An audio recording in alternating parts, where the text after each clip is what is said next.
இந்த இளையகுமாரன், இன்னொருத்தர் மூத்தவன்.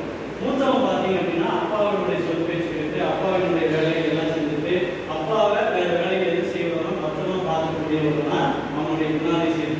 இளைய மகன் பார்த்தீங்க அப்படின்னா சுதந்திரமா இருக்கணும், அப்பாவினுடைய பேச்சை கொடுக்கக்கூடாது, அப்பா காட்டக்கூடிய அன்பெல்லாம் அவனுக்கு பயமா தெரியுது, இல்ல வேற மாதிரி அவனுக்கு யோசிக்க தோணும். அப்ப அந்த அன்பை புரிஞ்சுக்காம என்ன பண்றாங்கன்னா, நான் இங்க இருக்கிற நேரத்தை எனக்கு எல்லா விதமான இதற்கு சுதந்திரமா பறக்கணும் அப்படின்னு ஆசைப்பட்டு அவன் என்ன பண்றாங்கன்னா தன்னுடைய வீட்டை விட்டு போடான்னு முடிவு எடுக்கிறான்.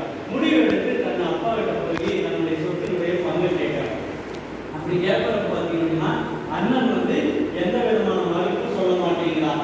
ஏன் அப்படின்னா தம்பி கேட்கறதுடைய வழியா நமக்கு சொத்து வந்துடும் அப்படிங்கிற எண்ணம் அவனுக்கு இருக்கு. அதனால அவன் எதுவுமே சொல்ல மாட்டேங்கிறான். யூதர்களுடைய வழக்கப்படி பார்த்தீங்க அப்படின்னா அப்பா உயிரோடு இருக்கும் வரை சொத்தை பிரிச்சு கொடுத்துட்டாரு. அப்ப என்ன பண்றாரு, தன்னுடைய மகன் ஆசைப்பட்டு கேட்டான் அப்படிங்கிறதுக்காக சொத்தை பிரிச்சு கொடுத்துறாரு. அப்படி பிரிச்சு கொடுத்தோன்னு என்ன பண்றான், அந்த சொத்தையெல்லாம் வாங்கிட்டு இளையகுமாரன் என்ன பண்றான்னா அந்த சொத்தையெல்லாம் விட்டுட்டு எல்லாத்தையும் எடுத்து பார்த்தீங்கன்னா இந்த வீட்டை விட்டு ஒரு தூர தேசத்துக்கு சந்தோஷமா வாழலாம்னு போறான். அங்க போய் பார்த்தீங்க அப்படின்னா தீய நண்பர்களோட சாவகாசம் கிடைக்குது. பணத்தை எல்லாம் அவன் உழைச்சி சம்பாதிக்கல. பணத்தினுடைய அருமை தெரியாம பார்த்தீங்கன்னா அந்த பணத்தை எல்லாம் அவன் என்ன பண்றான் அப்படின்னா ஊதாரித்தனமா செலவு பண்றான். மது அருந்துறான், தவறான பழக்க வழக்கங்கள் ஈடுபடுறான், தீய நண்பர்களோடு சேர்ந்துட்டு எல்லா பணத்தையும் செலவு செய்யறான். அப்ப நாம சம்பாதித்தினுடைய விளைவு என்னன்னு தெரியாத என்ன பண்றான், இதே ஊதாரித்தனம் சொல்லும் போது நாம செய்யக்கூடிய செயல் நமக்கு எதிர்வினையா வந்து முடியும். அப்ப அந்த தேசத்துல பஞ்சம் வருது, இவனுடைய சொத்துக்கள் எல்லாம் பணங்கள் எல்லாம் இழந்துடுறான். இழந்தப்ப பார்த்தீங்க அப்படின்னா இவன் என்ன பண்றான், அடுத்த வேலை கூட கஷ்டப்படுறான். அப்ப கஷ்டப்படுறப்ப தன்னுடைய நண்பர்களுக்கு உதவி கேட்கிறான். நண்பர்கள் யாரும் உதவி செய்ய மாட்டேங்கிறான். சரி வேலைக்கு போகலாம் அப்படின்னு நினைக்கிறான். இல்ல வீட்டுக்கு போகலான்னு அவனுக்கு யோசனை தோணுது.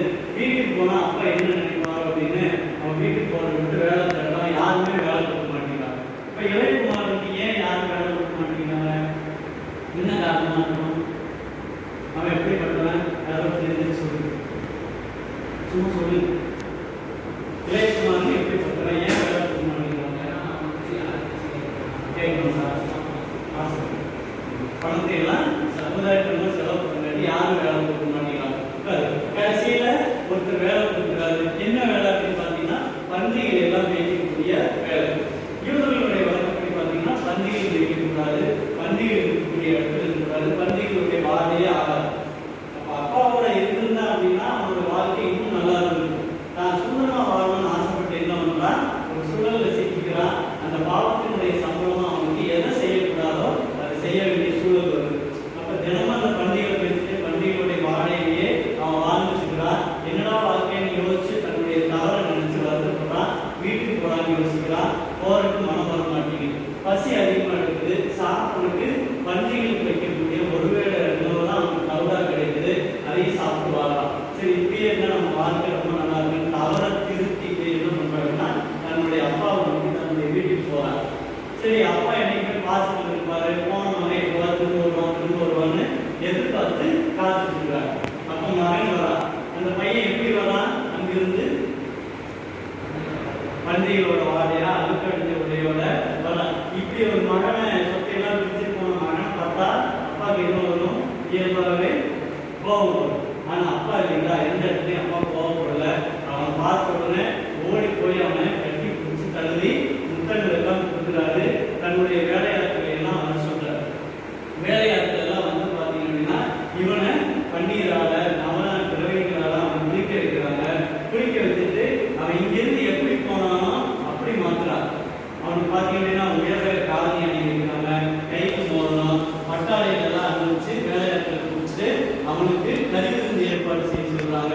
மேலாளத்தோட என் மகன் திரும்ப வந்துட்டான், அவன் மறித்தான், மீண்டும் திரும்பி அப்படி மாத்துறான். அவனுக்கு பார்த்தீங்கன்னா உயர்ந்த காலனி அணி வைக்கிறாங்க, கைக்கு மோதணும், பட்டாளைகளெல்லாம் அனுப்பிச்சு வேலையாட்களை குடிச்சிட்டு அவனுக்கு கருவிருந்து ஏற்பாடு செய்ய சொல்றாங்க.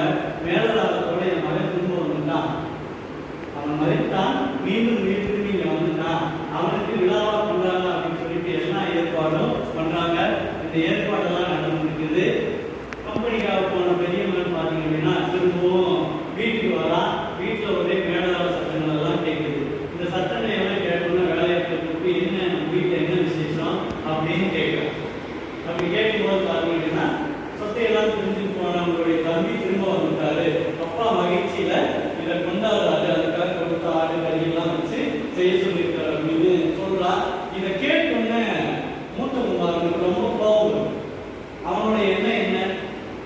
தம்பி சொத்தை பிரிச்சு கேட்கும்போது அவன் என்ன சொன்னான்? ஒண்ணுமே சொல்லல.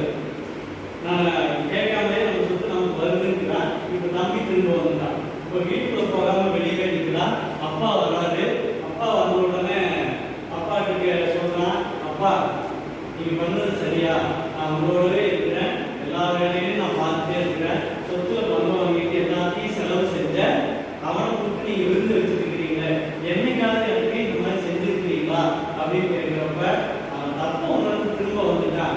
அவனை மன்னிக்கக்கூடியதான் நல்ல குணம். என்னுடைய சொத்துக்கள் எல்லாம் உனக்கு தான், இது ஏன் நீ புரிஞ்சுக்க மாட்டீங்கன்னு அவனை ஆறுதல் படுத்துறாரு. அவன் கேட்கவே மாட்டேங்கிறான். அதே போல தொடர்கிறான். இதனுடைய நீதி கதை என்னன்னு பார்த்தீங்க அப்படின்னா, நாம செய்யக்கூடிய வினை நமக்கு திரும்ப வரும். நம்ம தவறு